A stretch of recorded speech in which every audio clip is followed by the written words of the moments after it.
sebagai etika politik dan hukum.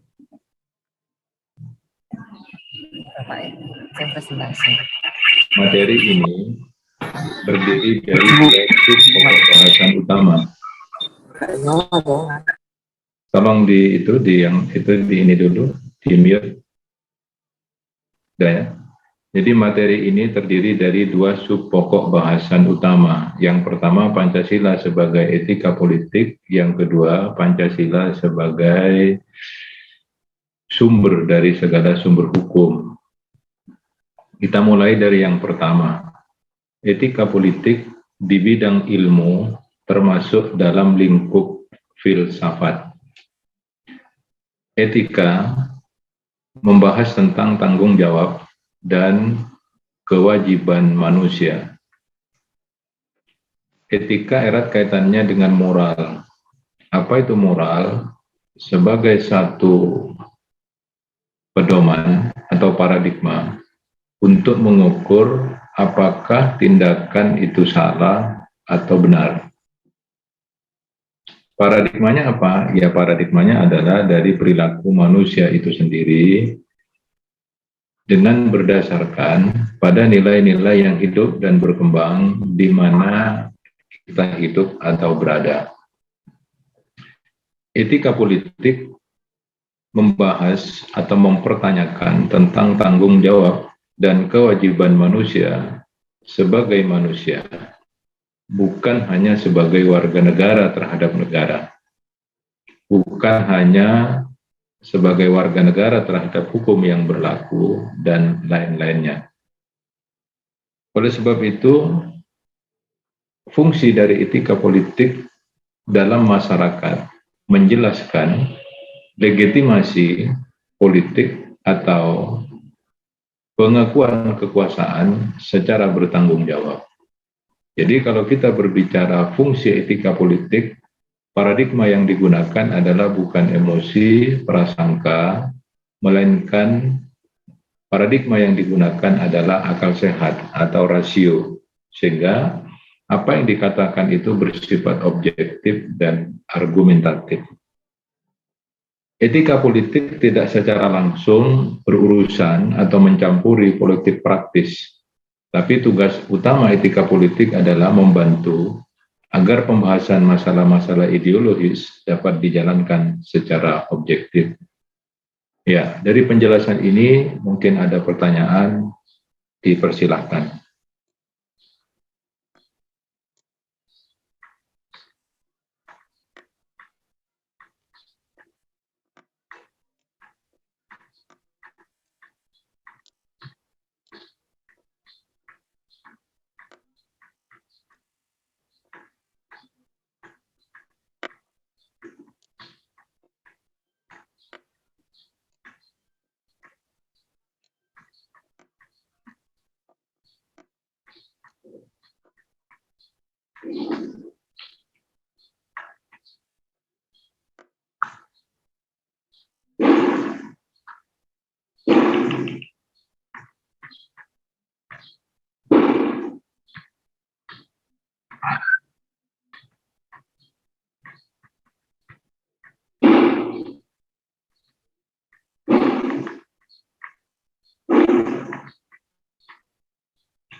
Sudah? Baik, kita lanjut yang berikutnya. Legitimasi kekuasaan. Tadi saya menyampaikan pada saudara bahwa pokok permasalahan etika politik adalah legitimasi kekuasaan. Legitimasi itu pengakuan secara sah. Hal tersebut dapat dirumuskan dengan sebuah pertanyaan, dengan moral apa seseorang atau sekelompok orang memegang dan menggunakan kekuasaan yang mereka miliki. Sebab betapa besarnya kekuasaan seseorang, ia akan berhadapan dengan tuntutan untuk mempertanggungjawabkannya, karena masyarakat berhak untuk menuntut pertanggungjawaban. Dalam bahasa agama, kullukum ra'in wa kullukum mas'ulun bihi ar-ra'iyatihi. Jadi dari setiap kalian itu termasuk Anda adalah pemimpin. Dan Anda akan dimintai pertanggungjawaban dari apa yang Anda pimpin. Anda sebagai mahasiswa, Anda punya pertanggungjawaban kepada siapa? Kepada orang tua. Ketika orang tua tanya, gimana hasil kuliahmu? Nilaimu jelek, berarti Anda itu tidak bisa mempertanggungjawabkan. Tapi karena nilai jelek apakah kemudian berputus asa? Tidak. Maka cari, apa sih yang menyebabkan nilai kamu itu jelek? Apa yang menyebabkan ketidakberhasilan? Itu yang perlu dicari. Bukan kemudian karena orang tua mengatakan nilaimu jelek, kemudian kamu dimarah-marahi, kemudian menjadi tersinggung. Jangan seperti itu. Sebab sebesar apapun karya kalian, belum tentu bisa membalas kebaikan orang tua. Ya namanya orang tua ya begitu. Pasalnya dua kadang ya. Satu, orang tua selalu benar. Yang kedua, apabila orang tua salah, kembali ke pasal satu. Gitu. Artinya apa? Ya Anda memang tidak boleh membantah apa yang dikatakan orang tua.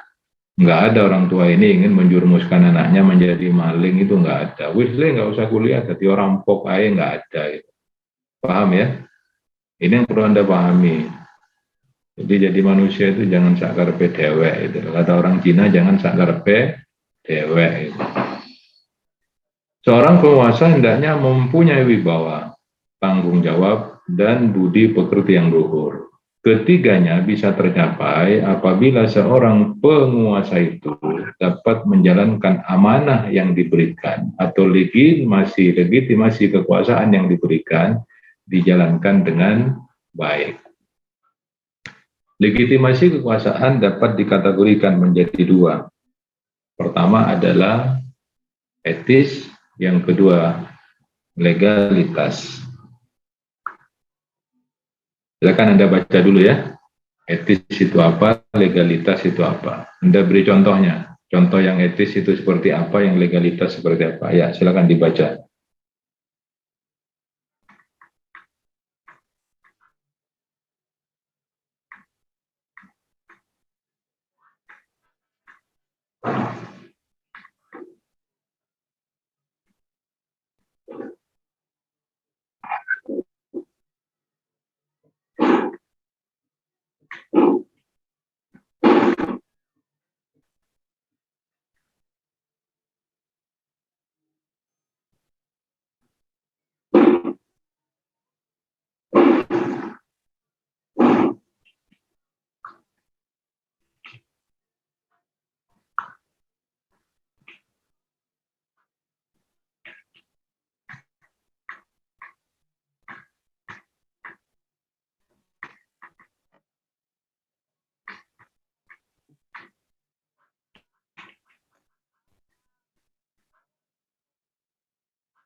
Dan jadi etis itu artinya kekuasaan itu didasarkan pada hal-hal prinsip moral. Sedangkan legalitas, kekuasaan itu dijalankan atau dilaksanakan sesuai dengan prinsip-prinsip hukum yang berlaku. Biasanya, kekurangan di bidang hukum, aturan, itu bisa tertutupi oleh prinsip-prinsip moral yang dimiliki oleh seseorang. Peraturan boleh kurang, tapi prinsip-prinsip moral jangan sampai berkurang. Walaupun hukumnya bagus, tapi moralitasnya jelek, maka itu tidak bisa berjalan dengan baik, saudara. Iya. Jadi sehebat apapun orang tua Anda menjaga Anda, tapi kalau Anda niatnya memang tidak ingin kuliah, ya walaupun dijaga tentara 100, ya Anda tidak bergairah untuk kuliah. Paham ya? Tapi kalau Anda ngerti etika, moral Anda bagus, walaupun tidak dijaga oleh siapapun, Anda akan punya tanggung jawab untuk itu. Karena Anda merasa bahwa yang menentukan masa depan Anda adalah Anda sendiri. Sedangkan orang tua itu hanya pendamping. Paham ya? Orang tua itu pendamping yang mensupport kalian supaya menjadi orang sukses. Kesuksesan siapa menentukan? Ya Anda sendiri. Dari mana? Ya dari caranya rajin Anda mencari ilmu pengetahuan. Contohnya apa? Ya contohnya kuliah ini. Jadi kalau Anda rajin kuliah, maka besok Anda tidak akan susah hidupnya. Tapi kalau Anda kuliah alas-alasan, maka Anda akan tersiksa nanti di masa tua Anda itu. Paham ya? Jadi ibaratnya sekarang Anda itu menanam jeruk, atau nanam apel, atau nanam padi, atau nanam durian. Nah, karena Anda nanam durian, pasti akan memetik durian. Tapi kalau Anda nanam rumput, ya jangan bermimpi Anda untuk nanam durian. Karena Anda kuliah di teknik mesin, Anda akan memperoleh ijazah teknik mesin. Ijazah itulah nanti yang menjadi kunci Anda untuk terjun ke dunia nyata, bisa bekerja. Kan nggak usah muluk-muluk, gaji cukup 10 juta, diangkat baru pertama kan sudah lumayan gitu ya. Mau gaji 10 juta? Mau, Pak. Ya kalau mau yang rajin kuliah, itu kuncinya di situ. Man aradad dunya fa alaihi bil ilmi wa man aradal akhirah fa alaihi bil ilmi wa man ahaduhuma fa alaihi bil ilmi, katanya Rasulullah itu kan. Mohon maaf ya teman-teman yang non muslim ya. Barang siapa ingin menghendaki dunia berada di tangannya, maka carilah itu dengan ilmu. Barang siapa ingin kesenangan di akhirat besok, carilah dengan ilmu. Tapi manusia kan serakah kan dua-duanya kan. Dunia senang, akhirat senang, masuk surga maksudnya gitu ya. Ya, Nabi mengatakan, ya carilah itu dengan ilmu. Maka orang yang berilmu itu, katanya Kiai Mahrus Ali, Lirboyo itu ya, dimanapun itu tidak akan pernah kelaparan. Artinya orang yang berilmu itu ada saja kreativitas yang akan dilakukan. Makanya kuliah yang beneran. Ya, oke. Sekarang pengertian nilai, moral, dan norma. Apa itu nilai? Nilai itu sesuatu yang sangat berharga. Jadi Anda itu akan punya nilai nanti. Kalau Anda kuliahnya benar, makanya Anda akan berguna nanti. Berguna di mana? Di perusahaan. Karena nilai Anda tinggi. Salah satu nilai tinggi itu dibuktikan dengan apa? Dengan IPK minimal 3,5 gitu ya. Kalau perlu 400. Dan yang kedua, nilai bersumber pada budi yang berfungsi mendorong dan mengarahkan sikap dan perilaku manusia. Kalau Anda nilai tinggi, Anda itu percaya diri. Anda misalnya lulus 3,75, ya saat interview itu Anda percaya diri. Nilaimu berapa mas? IP kamu berapa? Maka kamu itu banter jawab 3,75 Pak. Tapi kalau IP kamu 2,5, pelan-pelan ngomongnya. Nilaimu berapa Pak? Nyengir nih 2,5 Pak. Nah, itu nanti biasanya jabatannya itu jabatan yang pas-pasan gitu. Gajinya pas-pasan gitu. Sebulan habis. Apakah Anda akan makan? Tidak ingin beli mobil gitu ya, seperti alumni teknik kimia itu yang sekarang kerja di mana, di PT Jarum Kediri. Mahasiswanya Pak Siral dulu itu di teknik kimia, kerja di Jarum tapi sudah bisa nyicil mobil. Habis ini katanya mau nyicil rumah gitu. Kan bangga itu. Kamu kan juga ingin seperti itu. Kalau kamu punya gaji 10 juta kan bisa nyicil mobil 3 juta, 7 juta untuk belanja hidup kan cukup. 7 juta itu cukup mas, kalau Anda tidak makan di Pizza Hut setiap hari gitu. Tapi kalau Anda kafe, noodle in setiap hari gitu. Temannya 15 ditraktir semua tiap hari, ya 10 hari tompes duitnya gitu loh. Ngerti tompes ya? Tompes itu bahasa Inggris, habis gitu loh. Bahasa Inggris Timur gitu, tompes gitu ya. Paham ya? Ini perlu ini. Nah ini nanti kan, ini salah satu kuliah-kuliah yang nggak niat ini. Pak Sinel suruh bicara dengan gambar. Nah baru muncul itu Arifin ini. Ini Nanda rezeki ini kemana orangnya tidur ini.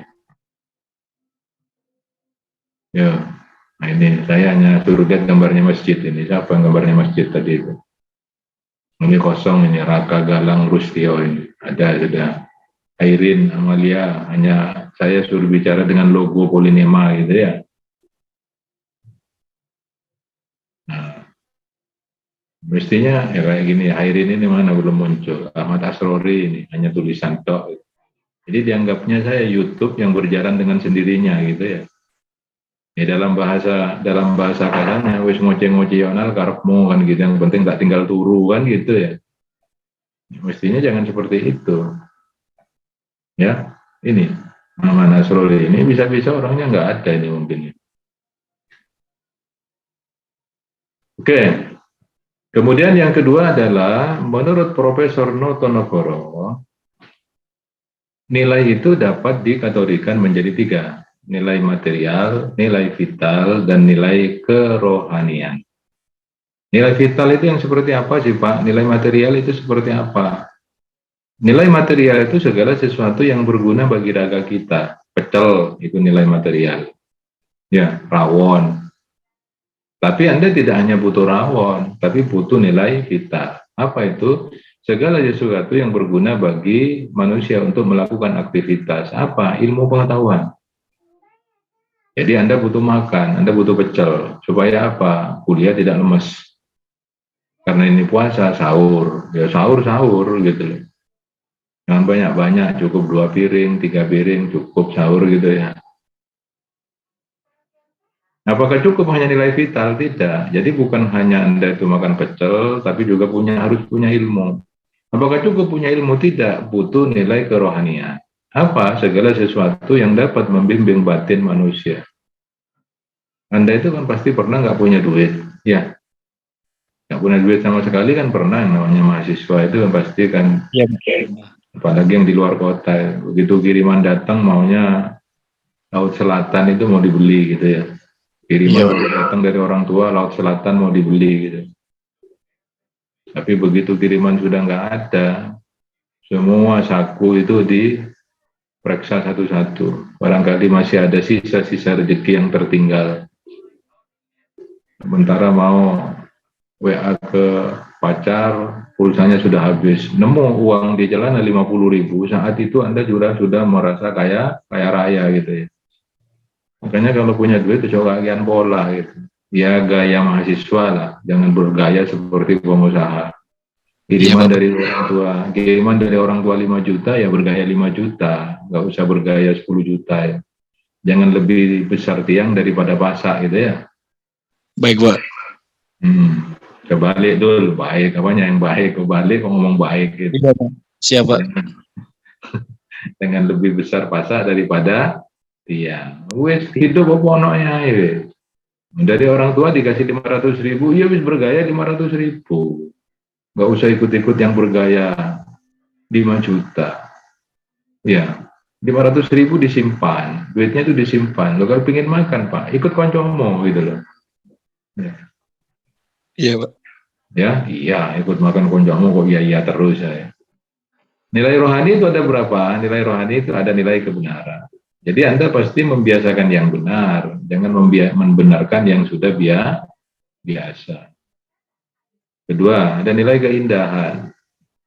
Artinya nilai keindahan termasuk di dalamnya itu Anda harus berpikir positif.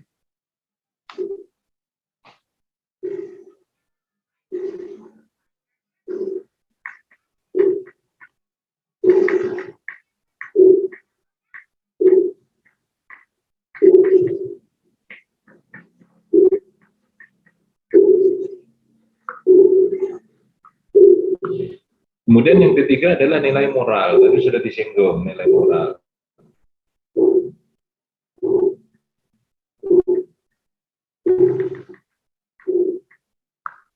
Yang terakhir adalah nilai religi. Nah, Pak Sinal tadi mengatakan kan, Anda tidak cukup makan pecel, tapi harus Anda punya ilmu. Jadi badan Anda tidak cukup sehat, tapi rohani Anda juga harus sehat.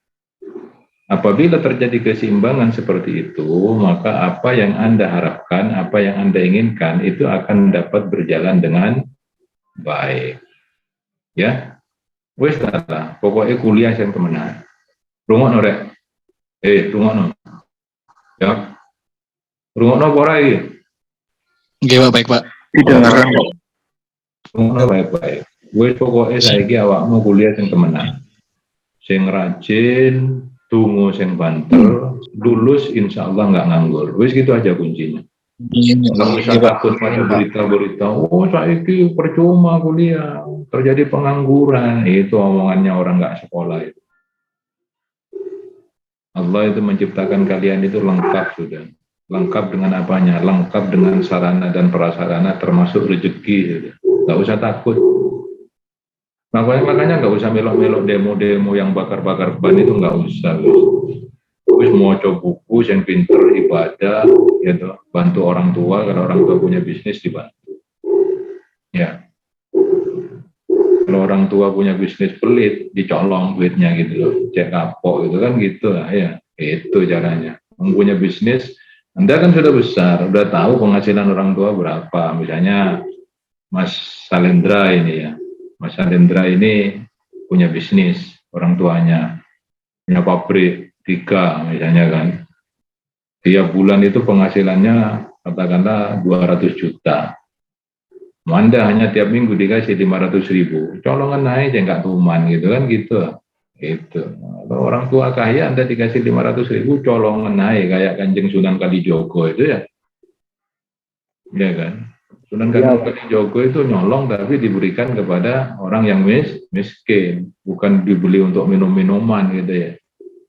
Iqbal, misalnya bapakmu katakanlah manajernya BCA. Manajernya BCA itu kan gajinya 30 juta. Buko setiap hari di rumah kok buko pecel terus gitu ya. Colongan kerja kapok gitu kan gitu lah. Tapi itu jangan sampai dilakukan. Ngerti ya? Apapun yang namanya nyolong itu tetap tidak boleh. Ngomong saja terus terang. Pak, makan di Pizza Hut. Kalau duit le, Pak boleh gitu Pak. Bapak baru bayaran dari BCA gajinya 30 juta. Wah. Iya, tapi Bapak kan banyak keperluan. Ya saya kan juga perlu Pak, perlu sehat kan gitu. Pecel tok ya sesuai nggak sehat Pak gitu. Berarti ya. Jadi caranya tetap tadarru'au wa khauf, ya disampaikan dengan cara lemah lembut. Mojok sak karepmu, dul. Ngomong orang tua sak karepmu kayak ngomong nang koncone, ya put kan bisa dipisui sama orang tuamu nanti. Sopo yang ngajari Pak Sinal Pak, waduh bisa dikerutuk Pak Sinal nanti. Paham ya? Santai saja.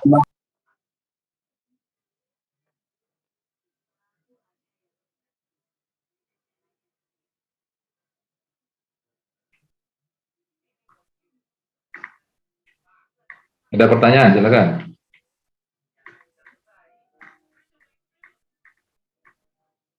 Kalau nggak ada lanjut. Sekarang nilai dasar, nilai instrumental, dan nilai praktis. Apa itu nilai dasar? Nilai dasar itu nilai yang bersifat abstrak, masih bersifat umum. Nilai dasar ini tidak bisa diamati oleh panca indera manusia. Adapun nilai instrumental itu nilai yang lebih spesifik, lebih khusus daripada nilai umum. Contoh, Pancasila itu nilai dasar. Nilai instrumentalnya itu apa? Nilai instrumental Pancasila itu Undang-Undang Dasar. Kenapa Undang-Undang Dasar dikatakan sebagai nilai instrumental? Karena Undang-Undang Dasar ini merupakan penjabaran lebih lanjut dari nilai-nilai yang ada di dalam Pancasila. Apakah cukup nilai instrumental saja? Tidak, maka harus ada nilai praktis. Nilai praktis itu terdapat di mana? Terdapat di undang-undang di bawah Undang-Undang Dasar. Jadi perda itu kan. Nah, itu namanya nilai praktis. Ya. Jadi undang-undang itu di dalamnya berlaku apa yang boleh dan apa yang tidak boleh. Kalau yang tidak boleh dilakukan, kemudian Anda lakukan, maka Anda kena sanksi. Makanya dikatakan nilai praktis. Jadi sudah menyentuh pada tataran kehidupan manusia.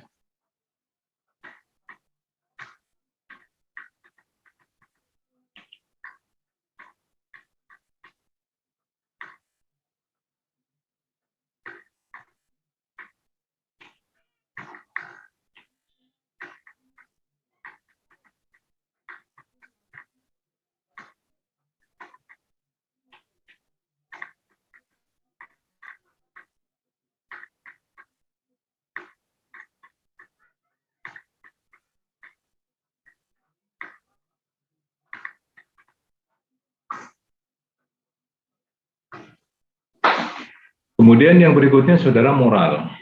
Moral itu berasal dari kata mos atau mores, yang berarti kesusilaan, tabiat, atau kelakuan. Dalam kehidupan sehari-hari, moral itu sering dimaknai sesuatu kaidah atau paradigma yang harus diikuti oleh setiap manusia. Jadi apabila perilaku manusia itu sesuai dengan kaidah, norma-norma yang ada, dianggap bahwa itu bermoral.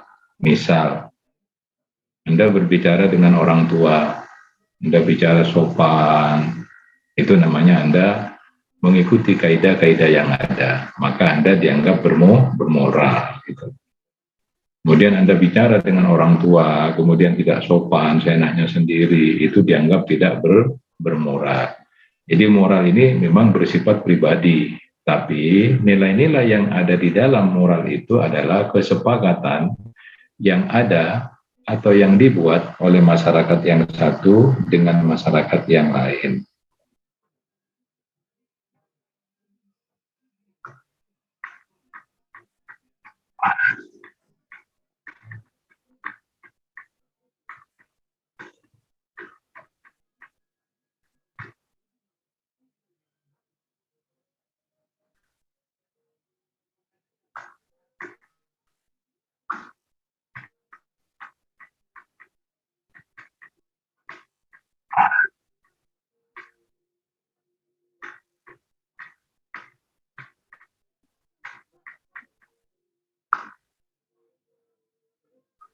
Kemudian yang berikutnya adalah norma. Norma merupakan perwujudan martabat manusia sebagai makhluk budaya. Jadi Anda dengan saya ini dikatakan sebagai makhluk budaya. Apa maksudnya makhluk budaya? Anda lahir itu dari budaya yang ada. Oleh sebab itu perbuatan Anda itu rata-rata perbuatan meniru yang ada di sekelilingnya. Bahkan beragama pun Anda itu tiru-tiru. Misalnya Iqbal orang tuanya Islam, maka Iqbal ini cenderung untuk beragama Islam. Jadi seandainya orang tuanya Iqbal itu Buddha, maka Islam tidak, maka Iqbal tidak menutup kemungkinan akan beragama Buddha gitu. Nah, itu. Galang, misalnya orang tuanya Kristen, maka Galang itu akan beragama Kristen gitu. Seandainya orang tuanya Galang itu Islam, mungkin akan beragama Islam. Aulia Arifin misalnya kan, juga seperti itu.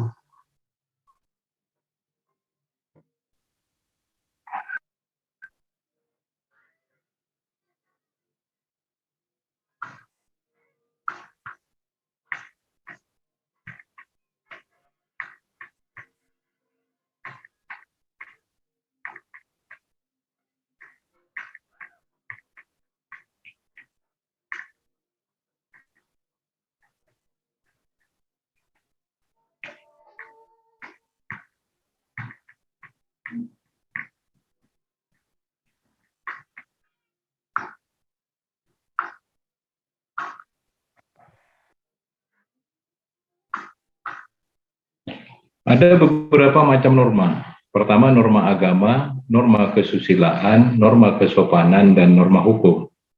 Norma agama ini berasal dari Tuhan. Coba Anda kasih contoh ya. Contoh norma agama itu apa? Norma kesusilaan dan kesopanan itu berasal dari masyarakat. Anda cari contoh. Norma hukum itu berasal dari negara. Coba cari contoh sekarang. Saya kasih waktu 5 menit. Silakan.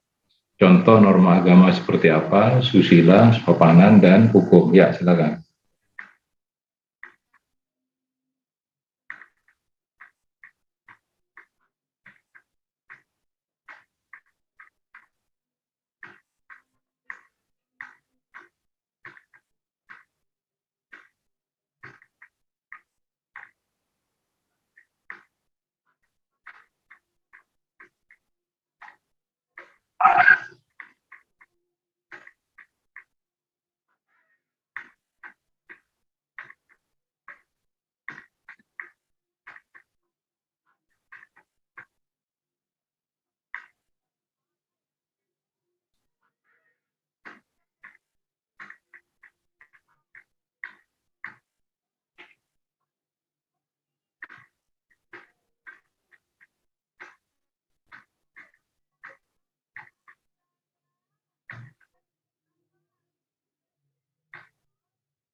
Udah, ya silakan yang bisa siapa? Contoh norma agama, silakan.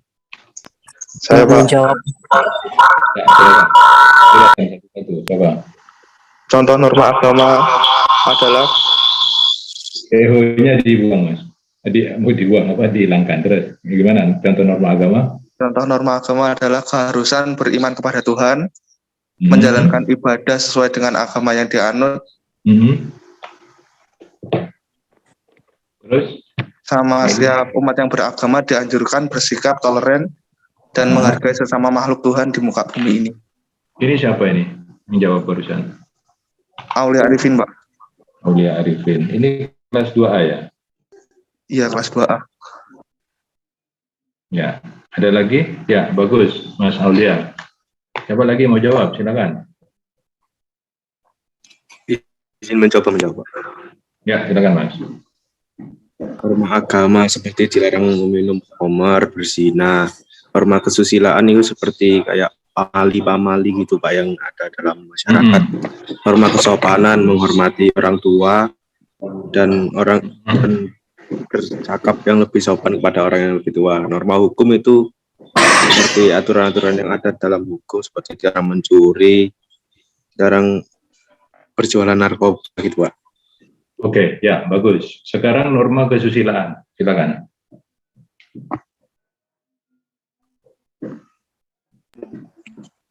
Norma kesusilaan tadi yang itu Pak, kayak pamali-pamali yang ada di masyarakat gitu Pak. Oke. Kesopanan? Kesopanan itu menghormati orang yang lebih tua, Ini siapa ini namanya? menghargai. Mas siapa Muhammad namanya? Iqbal Pak. Iqbal. Oke.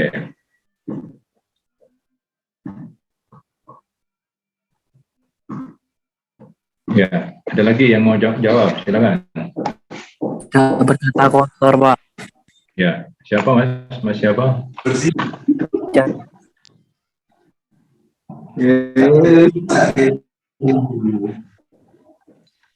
Nama siapa ini? Nanda Fajar, Pak. Anda, ya silakan Anda. Tidak berkata kotor.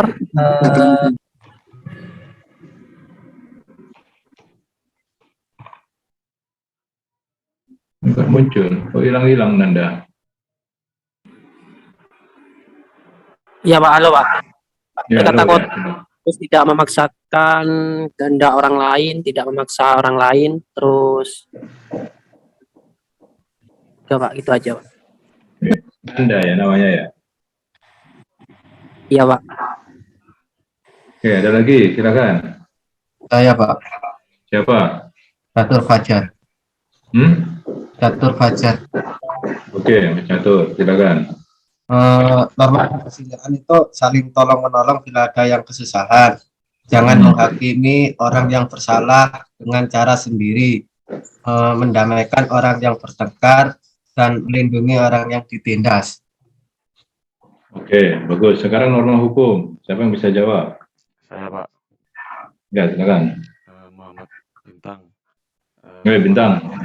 Norma hukum itu yang pertama menaati segala peraturan yang ada baik di masyarakat maupun negara, lalu menjaga ketertiban dan keamanan masyarakat dan tidak mengikuti ajaran-ajaran menyimpang seperti radikalisme. Ya, contohnya norma hukum itu seperti apa yang dalam bentuk peraturan? Izin menjawab Pak. Ya. Izin jawab Pak. Silakan. Izin Pak. Tidak mematuhi rambu-rambu lalu lintas saat berkendara, terus tidak melakukan tindak pencurian, setelah itu tidak melakukan penggeledahan atau Ini tindak siapa kriminal. Ini siapa? Linggar Pak. Linggar. Iya Pak. Oke, Linggar. Lagi, silakan. Izin menjawab Pak. Jawab Pak. Siapa? Hersendro Saya, Pak. Hersendro Pak. Hendro. Itu ada membayar pajak tepat waktu, tidak melanggar hukum, dan menaati lalu lintas, serta tidak mengambil hak-hak orang lain. Itu Pak. Siapa namamu Mas? Hersendro Pak. Oh, enggak kelihatan.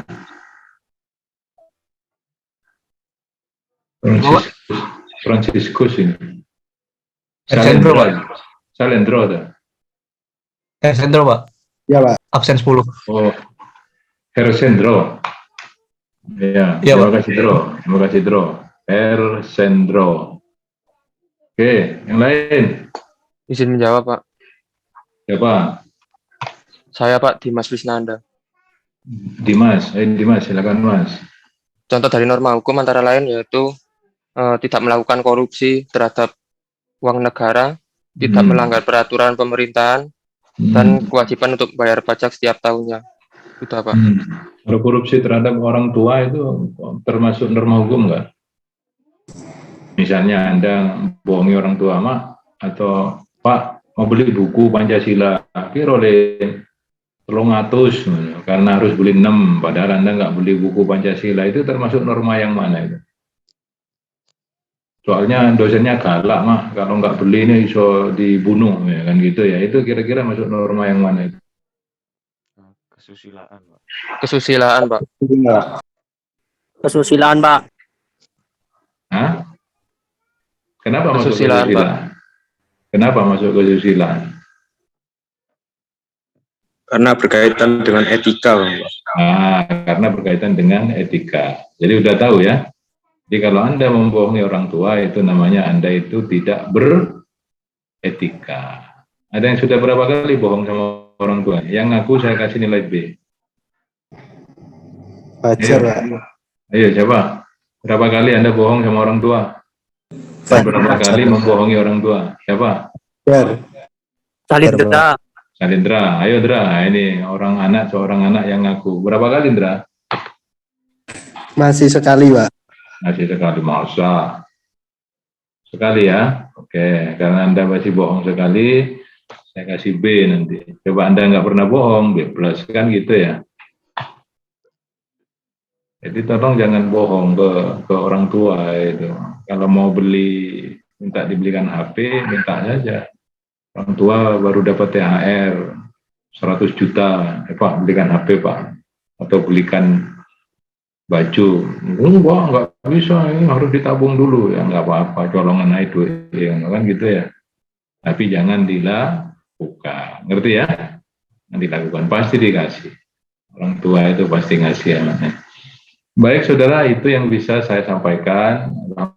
Alhamdulillah Anda bisa dapat memberikan contoh dengan baik. Minggu depan, Ketua Kelas, Mas Aziz ya Ketua Kelasnya ya. Tolong dicatat ya, semuanya nyatat. Minggu depan saya akan menyampaikan Pancasila sebagai etika hukum. Ini kan sudah disinggung tadi ya, norma hukum, Anda sudah bisa menjawab. Jadi ketika saya tanya, hari ini akan membahas apa, saudara? Anda bisa jawab, pembahasan hari ini Pancasila sebagai etika hukum, Pak. Paham ya? Baik, terima kasih. Selamat siang. Assalamualaikum warahmatullahi wabarakatuh. Waalaikumsalam warahmatullahi wabarakatuh. Terima kasih, Pak.